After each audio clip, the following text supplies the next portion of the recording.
And a very good morning to you. Welcome to our Bird Notes for this Sunday morning here at WHRO FM. Dwight Davis with you. Nasty weather outside. The weather has played havoc with the observations and celebrations of St. Patrick's Day, albeit they were a little bit early.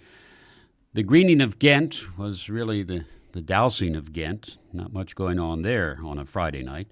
And the venerable Saturday parade, the Ocean View St. Patrick's Day parade, was canceled, which rarely occurs. But St. Patrick's Day is yet to come, and we can do a little bit about the wearing of the green today on our bird notes. The national bird of Guatemala is a strikingly beautiful red and green feathered bird called the quetzal. It was worshipped as far back as Aztec times.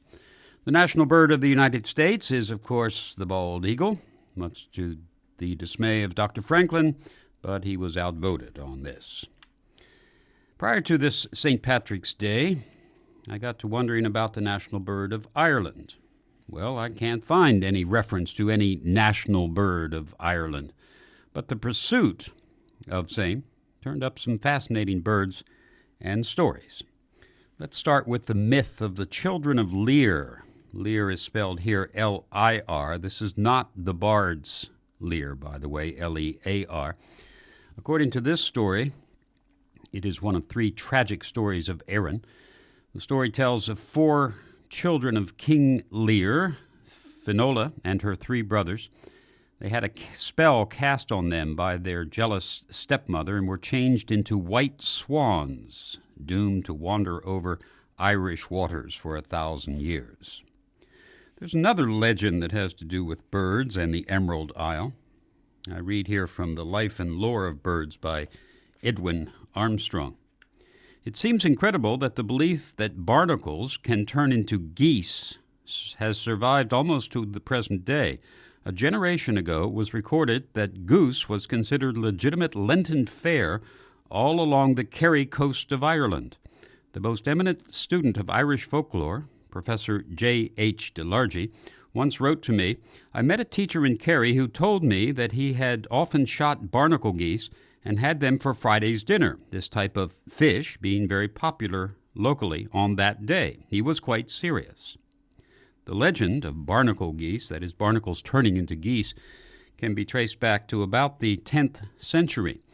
In 1186, after a visit to Ireland, one Giraldus Cambrensis read a paper in Oxford in which he claimed to have seen the birds being generated from shells attached to floating timber. He called them bernaceae and declared that religious men regarded them as legitimate fare during periods of fasting because they are not flesh nor born of flesh. The legend has stuck around for quite a while, that of barnacle geese. Fascinating stories there, but so far no national bird for Ireland. Considering that the eagle has been on U.S. coinage for quite a while, since the beginning of the country, as a matter of fact, I looked at Irish coins for some sort of parallel. Well, the raven appears on the 50th anniversary commemorative coin of the 1916 Easter Uprising, but the bird is pictured only as an accessory to the Celtic hero Cuchulainn.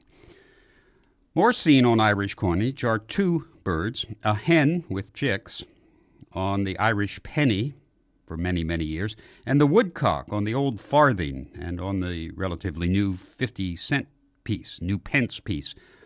Why these birds? Well, I don't know. I suppose the common barnyard chicken suggests agrarian society of Ireland, and the woodcock, the less settled woodlands. The European woodcock, by the way, very similar to our woodcock.